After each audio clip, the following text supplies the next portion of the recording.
SLC result വന്നല്ലോ. അപ്പോൾ ഇനി എന്തൊക്കെയാണ് ഈ കുട്ടികൾക്ക് ഓപ്പർച്യൂണിറ്റീസ് പഠിക്കാൻ വേണ്ടിയിട്ട്? SLC റിസൾട്ട് കഴിഞ്ഞാൽ കുട്ടികളെ ഏറ്റവും വലിയൊരു ആകുലത അല്ലെ വ്യാകുലത എന്ന് പറയുന്നത് ഏത് കോഴ്സ് ചൂസ് ചെയ്യണം എന്നുള്ളതാണ്. അപ്പോൾ അവർക്കുള്ള ഒരു ഓപ്ഷൻസുകളൊക്കെയാണ് ഞാൻ പറയുന്നത്.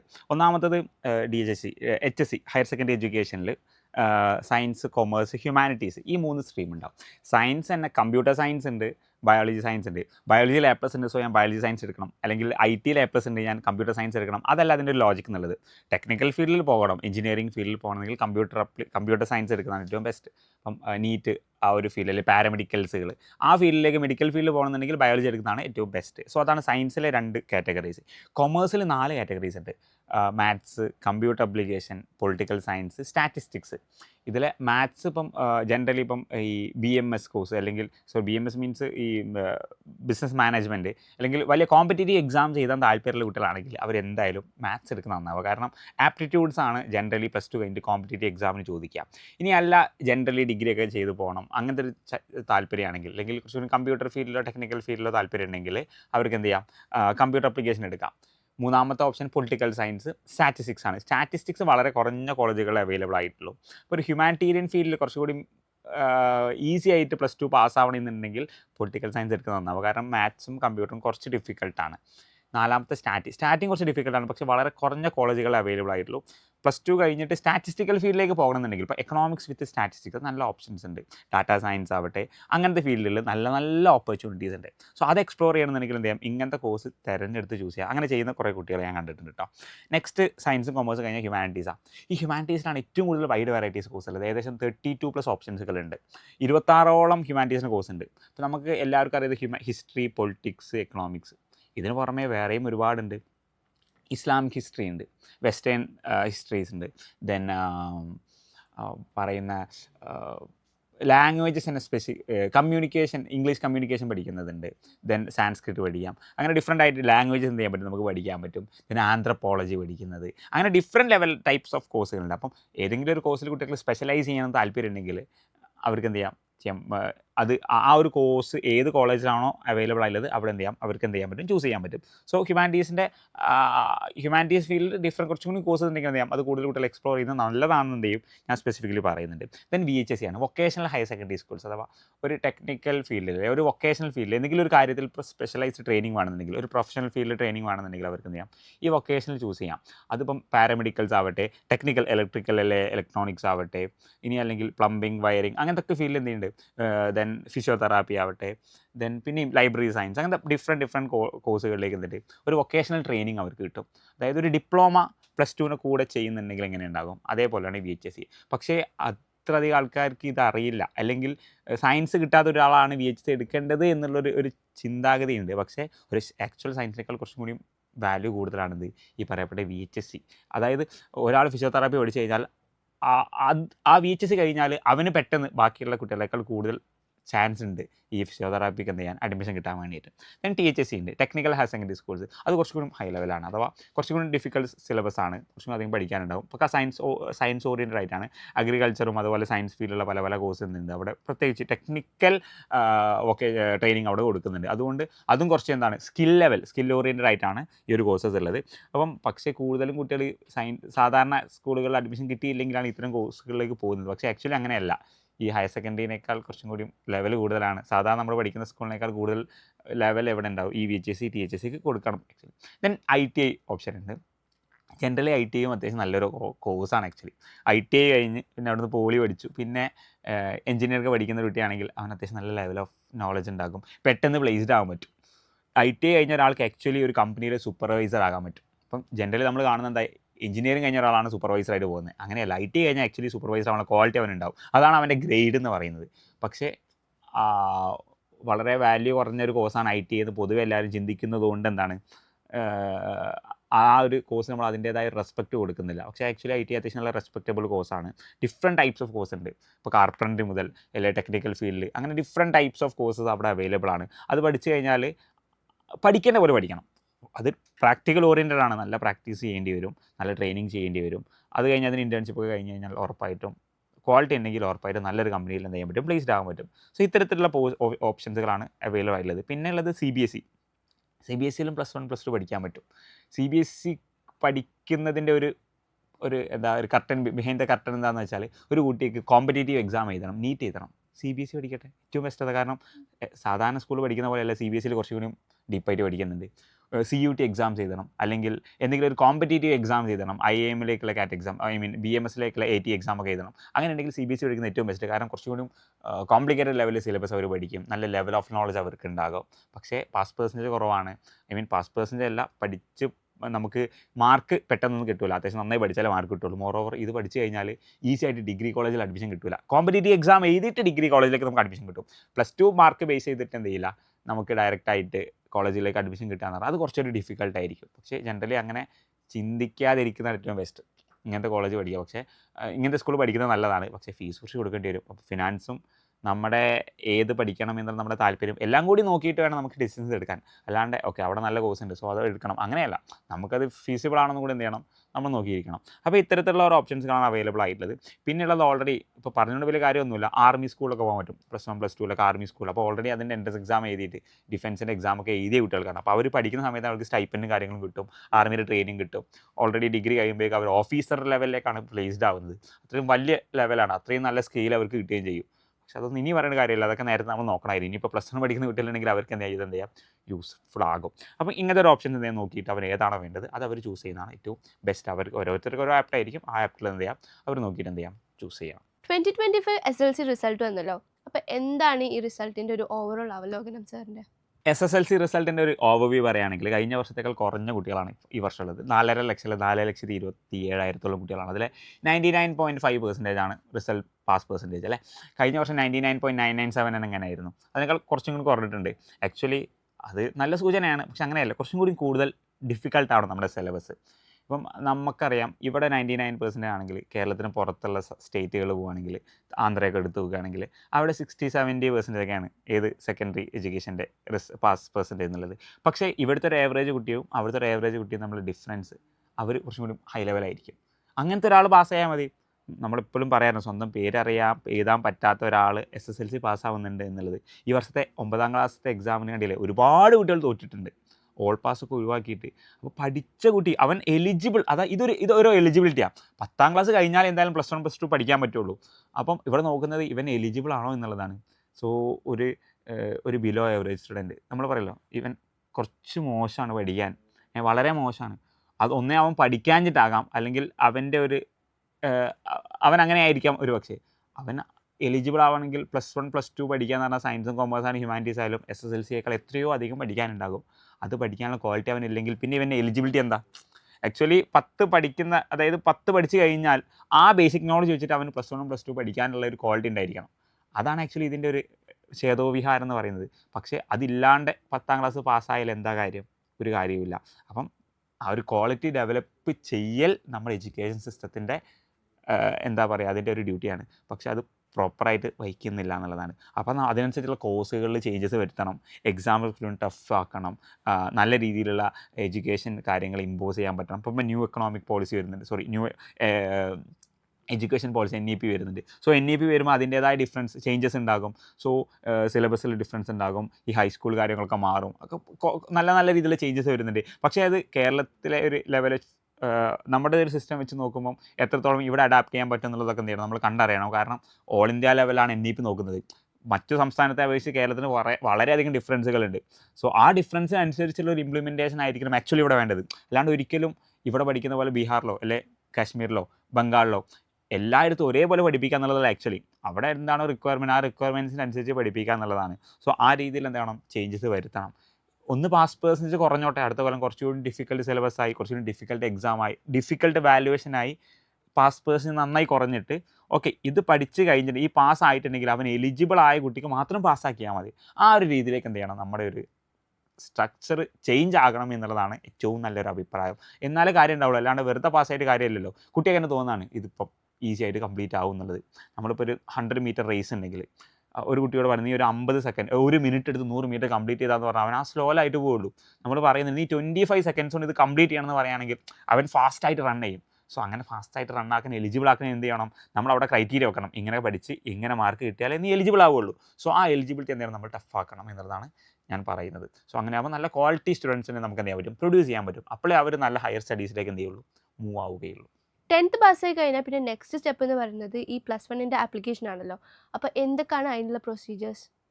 അലോട്ട്മെൻറ്റ് റിലേറ്റ് ചെയ്തിട്ട് ജനറലി കുട്ടികളൊക്കെ ഡേറ്റ്സാണ് നോക്കുക. അലോട്ട്മെൻറ്റ് സ്റ്റാർട്ട് ചെയ്യുന്നത് May 14th എൻഡ് ചെയ്യുന്നത് 20th.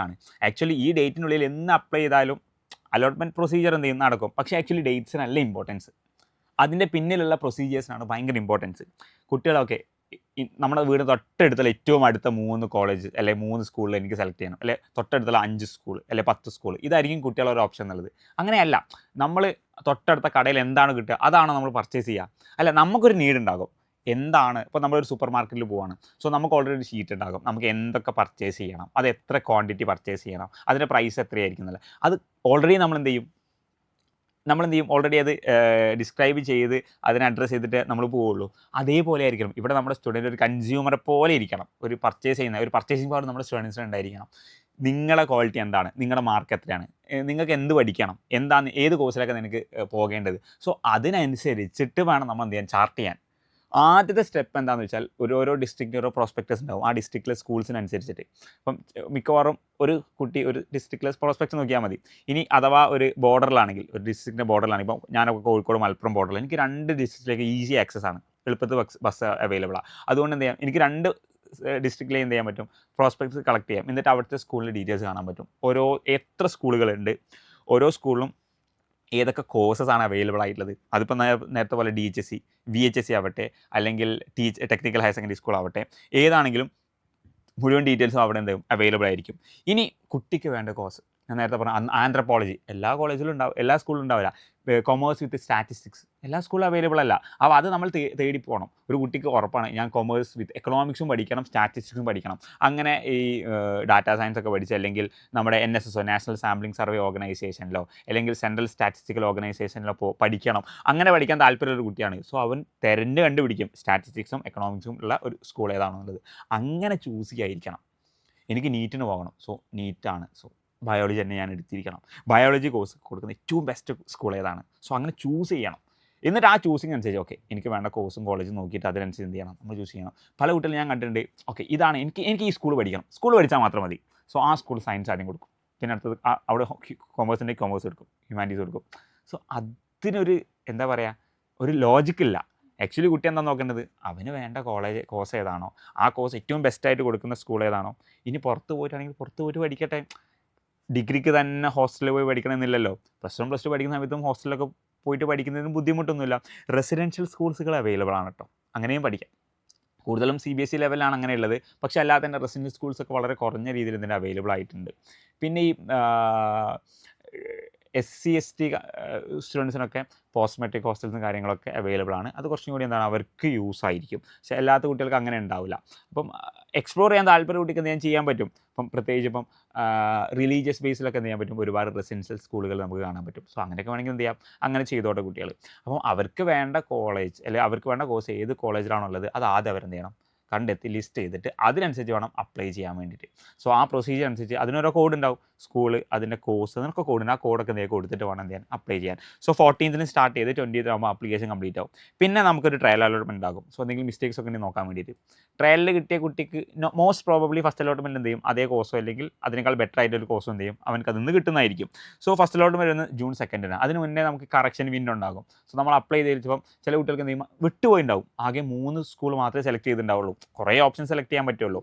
അപ്പോൾ അങ്ങനെ വിട്ടുപോയതിനെങ്കിൽ കൂടുതൽ ഓപ്ഷൻസ് ഒക്കെ സെലക്ട് ചെയ്തിട്ട് എന്ത് ചെയ്യുക, ആ ഒരു റെക്ടിഫിക്കേഷൻ ചെയ്തതിന് ശേഷം ഫസ്റ്റ് അലോട്ട്മെൻറ്റിൽ സെലക്റ്റഡ് ആവട്ടെ, അല്ലെങ്കിൽ സെക്കൻഡ് സെലക്ട് ആവും.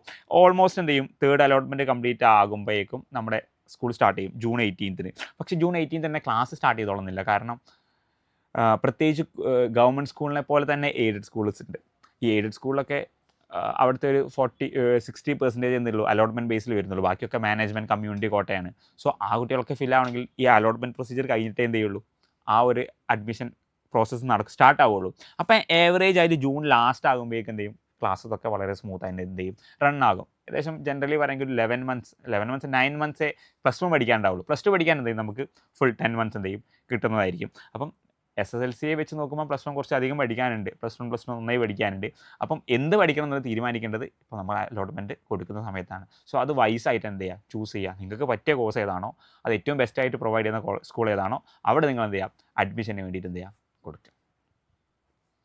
SSLC വേഴ്സസ് ഹയർ സെക്കൻഡറി, അതായത് 10th നിന്ന് +1 പോകുമ്പം എന്തൊക്കെ കാര്യങ്ങളാണ് ശ്രദ്ധിക്കേണ്ടത്? SSLC വേഴ്സസ് HSS, സീനിയർ സെക്കൻഡറിയും ഹയർ സെക്കൻഡറിയും. ഇതിൻ്റെ ഡിഫറൻസ് എന്താണെന്ന് വെച്ചാൽ ഹൈസ്കൂളാണ് 8, 9, 10, പിന്നെ +1, +2 ആണ്. എൻറ്റയർലി ഡിഫറെൻ്റ് ആണ്. അത് ഒരു ലീപ്പ്, നമ്മളിപ്പോൾ ഒരു സ്റ്റെപ്പ് വെക്കുമല്ലോ അല്ലേ, അത് പകരം നമ്മളൊരു 3, 4 സ്റ്റെപ്പ് കയറ്റി വെക്കുമ്പോൾ എങ്ങനെ ഉണ്ടാവും, അതേപോലെ 7-ന്ന് 8, 8-ന്ന് 9, 9-ന്ന് 10 സോ ചെറിയ ചെറിയ സ്റ്റെപ്പാണ് വെക്കുന്നത്. പക്ഷേ 10-ൽ നിന്നും +1 അഥവാ ഹയർ സെക്കൻഡറിയിലേക്ക് എത്തുമ്പോൾ വലിയ ലീപ്പാണ്. സിമ്പിളാണ്. നമ്മൾ ബേസിക് എടുത്ത് നോക്കുകയാണെങ്കിൽ SSLCയുടെ സിലബസും +1, +2 സിലബസ് എടുത്ത് നോക്കാം, വാസ്റ്റ് ഡിഫറെൻ്റ് ആയിരിക്കും. SSLCയിൽ 99% ആണ് പാസ് പെർസെൻറ്റേജ്, ഹയർ സെക്കൻഡറിയിലോ 80% ആണ്. അതായത് നിങ്ങൾ 5 പേര് ഇരിക്കുന്നുണ്ടെങ്കിൽ അതിൽ ഒരാൾ തോറ്റതാണ്. 5 പേര് +1, +2 പഠിക്കാൻ ഇരിക്കുന്നുണ്ടെങ്കിൽ ആ 5 പേരിൽ ഒരാളെ എന്തായിരിക്കും, തോറ്റതായിരിക്കും. SSLC എങ്ങനെ കാണാൻ പറ്റും? ഈ 99.95 ആണ്. ഒരു ക്ലാസ്സിൽ 100 കുട്ടികളുണ്ടെങ്കിൽ അല്ല 200 കുട്ടികളുണ്ടെങ്കിൽ അതിലൊരാൾ എന്ത് ചെയ്യുള്ളൂ, തോൽക്കുകയുള്ളൂ. സോ ആ ഡിഫറൻസ് മനസ്സിലായില്ലേ? ഇനി ഈ വർഷമൊക്കെ +1, +2 റിസൾട്ട് കുറച്ചുകൂടി ഡിഫിക്കൽട്ട് ആവാനാണ് സാധ്യത. കാരണം കഴിഞ്ഞ വർഷത്തെ എക്സാമൊക്കെ നല്ല ഡിഫിക്കൽട്ട് ആയിരുന്നു. ഇനിയും അങ്ങനെ ആയിരിക്കുമെന്നാണ് എക്സ്പെക്ട് ചെയ്യുന്നത്. അങ്ങനെയാകുമ്പോൾ കുറച്ചുകൂടി കൂടുതൽ പഠിക്കേണ്ടി വരും. അപ്പം ഡിഫിക്കൽട്ടി ലെവൽ വെച്ച് നോക്കുമ്പോൾ ഭയങ്കര ഡിഫറെൻ്റ് ആണ്. ഹൈസ്കൂൾ SSLCയിൽ 10 സബ്ജക്ട്സ് ആണ് അല്ലേ. അതിപ്പോൾ സയൻസ് 3 ഉണ്ട്, ഐ മീൻ സോഷ്യൽ, അങ്ങനെ ഡിഫറെൻ്റ്, അഥവാ കുറേ നമ്മൾ പഠിക്കാനുള്ളത് കുറേ സബ്ജക്ട്സ് ആക്കി പഠിക്കുന്നത്. പക്ഷേ +1, +2 എത്തുമ്പോൾ ആകെ 6 സബ്ജക്ട്സേ പഠിക്കാനുള്ളൂ. പക്ഷേ ഈ 6 സബ്ജക്ട്സ് എന്ന് പറയുന്നത് അത്യാവശ്യം നന്നായി പഠിക്കാനുണ്ടാകും. ഏറ്റവും ഈസി എന്ന് പറയുന്ന ഇംഗ്ലീഷൊന്നും SSLCയിൽ A+ കിട്ടിയ പോലെ +1 കിട്ടുള്ളൂ. ഏറ്റവും കൂടുതൽ കുട്ടികൾക്ക് A+ മിസ്സാകുന്നത്, നോക്കി വെച്ചോ, ഉറപ്പാണ്, ഏറ്റവും കൂടുതൽ കുട്ടികൾക്ക് A+ മിസ്സാകുന്നത് +1, +2 ഇംഗ്ലീഷിലായിരിക്കും. അത് ഇംഗ്ലീഷിലൊക്കെ A+ കിട്ടാൻ കുറച്ച് ബുദ്ധിമുട്ടാണ്. ഇനി പ്രോബ്ലം പേപ്പർ ആണെങ്കിൽ ഇപ്പോൾ മാത്സ്, ഫിസിക്സ്, കൊമേഴ്സ് ആണെങ്കിൽ അക്കൗണ്ടൻസി, എക്കണോമിക്സ്, ഇനിയിപ്പം ഹ്യൂമാനിറ്റീസ് ആണെങ്കിൽ എക്കണോമിക്സ്, കുട്ടികൾക്ക് കുറച്ച് ഡിഫിക്കൽട്ട് ആയിരിക്കും. പ്രോബ്ലം പേപ്പേഴ്സ് അത്യാവശ്യം നല്ല ഡിഫിക്കൽട്ടായിട്ട് എന്തെങ്കിലും പഠിക്കാനുണ്ടാകും. മോർ ഓവർ നമുക്ക് ലാബ് ഉണ്ട്. SSLCയിൽ ചെയ്യുന്ന പോലെ ലാബല്ല, കുറച്ചധികം കഷ്ടപ്പെട്ടാൽ ഈ ലാബൊക്കെ കംപ്ലീറ്റ് ചെയ്യാൻ പറ്റുള്ളൂ. ലാബിൽ നിന്ന് മാർക്ക് കിട്ടണമെങ്കിലും അത്യാവശ്യം നല്ല ഡിഫിക്കൽട്ടായിരിക്കും. അപ്പം അത്യാവശ്യം കുറച്ചും കൂടി നമ്മുടെ ഒരു system of learning, system of education ഒക്കെ നല്ല രീതിയിൽ +1, +2 എത്തുമ്പോൾ മാറും. നമ്മൾ ഡിഗ്രിയിലേക്ക് എലിജിബിൾ ആകുമ്പോഴേക്കും അത്യാവശ്യം നന്നായി നമ്മൾ പണിയെടുത്തിട്ടുണ്ടാകും. 40-45% മാർക്ക് വാങ്ങി പാസ്സാവുന്നതല്ലല്ലോ ആക്ച്വലി. 90% എബോവ് മാർക്ക് സ്കോർ ചെയ്ത ഒരാളാണെങ്കിൽ നമുക്ക് ഉറപ്പിക്കാം കുറച്ചൊക്കെ കഷ്ടപ്പെട്ടിട്ടാണ് എന്നുള്ളത് ആ ഒരു മാർക്ക് സ്കോർ ചെയ്തിട്ടുള്ളത്. പക്ഷേ ഒരു 70 അല്ലെ 70 ബിലോ, 80% ബിലോ ഒക്കെ ആണെങ്കിൽ +1, +2 പാസ്സായിട്ടുണ്ട്. പക്ഷേ ആ കുട്ടികളുടെ അടുത്തുള്ള സക്സസ് റേറ്റ് വളരെ കുറവായിരിക്കും. കാരണം ഇവിടുന്ന് അവർ കഷ്ടപ്പെട്ട് പഠിച്ചിട്ടില്ല. ഇനി ഇവിടുന്ന് അങ്ങോട്ടേക്ക് ഇതിനേക്കാൾ കഷ്ടപ്പാടായിരിക്കും. +2 പോലെയല്ല, ഡിഗ്രി കുറച്ചും കൂടുതൽ പഠിക്കാനുണ്ടാകും. ഇനി പ്രൊഫഷണൽ കോഴ്സ് ആവട്ടെ, CA, CMA, MBBS ആവട്ടെ, എഞ്ചിനീയറിംഗ് ആവട്ടെ, ഇതിനേക്കാൾ വാസ്റ്റ് സിലബസാണ്. നന്നായി കഷ്ടപ്പെടാനുണ്ടാകും, കൂടുതൽ സെമസ്റ്റേഴ്സ് ഉണ്ടാകും, കൂടുതൽ എക്സാംസ് ഉണ്ടാകും.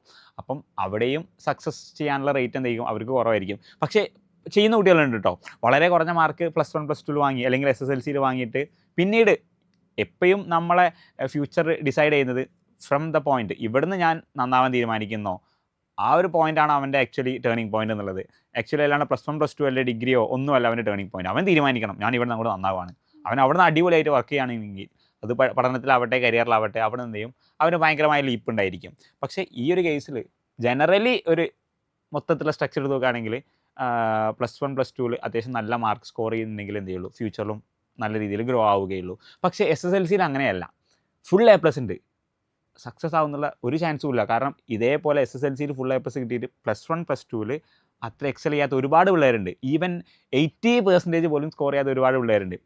10ാം ക്ലാസ്സിൽ ഫുൾ A+ വാങ്ങി +1, +2 ഈവൻ ലാംഗ്വേജസ് ഒഴികെ ബാക്കി സബ്ജക്ട്സിലൊന്നും A+ പോലും കിട്ടാത്ത ഒരുപാട് കുട്ടികളെ എനിക്ക് പേഴ്സണലി അറിയാൻ പറ്റും. ശരി, റിയലാണ്. SSLCയിൽ മാർക്ക് ഉണ്ട്, നല്ല ഫുൾ A+ ഉണ്ട്. പക്ഷേ +1, +2 എത്തുമ്പോഴെന്നില്ല, ഒറ്റ A+ പോലും ഇല്ല. സെക്കൻഡ് ലാംഗ്വേജ് കിട്ടിയാലായി, ബാക്കി എന്തില്ല, അങ്ങനെ സ്കോർ ചെയ്യാൻ പറ്റിയിട്ടില്ല. അപ്പം ഇത് നമുക്ക് ഒരിക്കലും കമ്പയർ ചെയ്യാൻ പറ്റില്ല. കാരണം SSLC ഒരു ഈസി വാക്ക് ഓവറാണ്. +1, +2 കുറച്ചും കൂടി ഹയർ ലെവലാണ്, നന്നായിട്ട് എന്തെങ്കിലും പഠിക്കേണ്ടി വരും. മറ്റൊരു സംഭവം, ഒരു എംപ്ലോയർ ഉണ്ട്, പുള്ളിക്കാരനെ ഇൻ്റർവ്യൂ ചെയ്യുമ്പം +2 മാർക്ക് ഷീറ്റ് മസ്റ്റാണ്. ഈ +2 നല്ല 98% ഇപ്പോൾ മാർക്ക് ഉണ്ടെങ്കിൽ ഈസി ആയിട്ട് ആ കുട്ടി എന്ത് ചെയ്യും, അവർ ഹയർ ചെയ്യും. എന്തുകൊണ്ടെന്ന് വെച്ചാൽ ഇവൻ +1, +2 നന്നായി പഠിച്ചിട്ടാണ് പാസ്സായിട്ടുള്ളത്, അല്ല ഇത്രയും മാർക്ക് സ്കോർ ചെയ്തിട്ടുള്ളത്. അവിടെ അവൻ ഹാർഡ് വർക്ക് ചെയ്തിട്ടുണ്ട്. അപ്പം ഒരു ഹാർഡ് വർക്കിംഗ് മെൻറ്റാലിറ്റി അവനുണ്ട്. ഇവനെ ഇവിടെ ഞാൻ എന്ത് ചെയ്യാം, നന്നായി പണിയെടുപ്പിച്ചോളാം, ഇവിടെയും ഹാർഡ് വർക്ക് ചെയ്യുന്നുള്ളൊരു മെൻറ്റാലിറ്റി അവനുണ്ട്. സോ അങ്ങനെ എന്ത് ചെയ്യുന്നുണ്ട്, അവർ എംപ്ലോയർ ചൂസ് ചെയ്യുന്നുണ്ട്. ടു എൻ എക്സ്റ്റെൻഡ് അത് ശരിയായിരിക്കാം അല്ലേ, കഷ്ടപ്പെടുന്നുണ്ടല്ലോ, അതന്നെ ഇവർക്ക് വേണ്ടത്.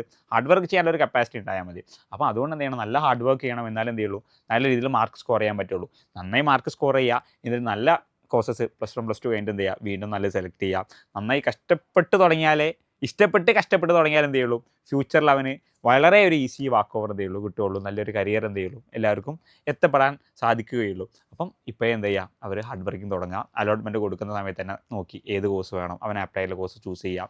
നെക്സ്റ്റ് നല്ല കോളേജ് ഇപ്പോഴേ നോക്കണം ഏത് കരിയർ പോകണം എന്നുള്ളത്. എന്നിട്ട് ആ ഒരു റൂട്ടിലേക്ക് എന്ത് ചെയ്യണം, അവൻ ഡ്രൈവ് ചെയ്ത് പോയാൽ വലിയ ബുദ്ധിമുട്ടൊന്നുമില്ല എന്ത് ചെയ്യാൻ പറ്റും, ഈസി ആയിട്ട് ഒരു കരിയറിൽ സക്സസ് ആവാൻ ഏതൊരാൾക്കും.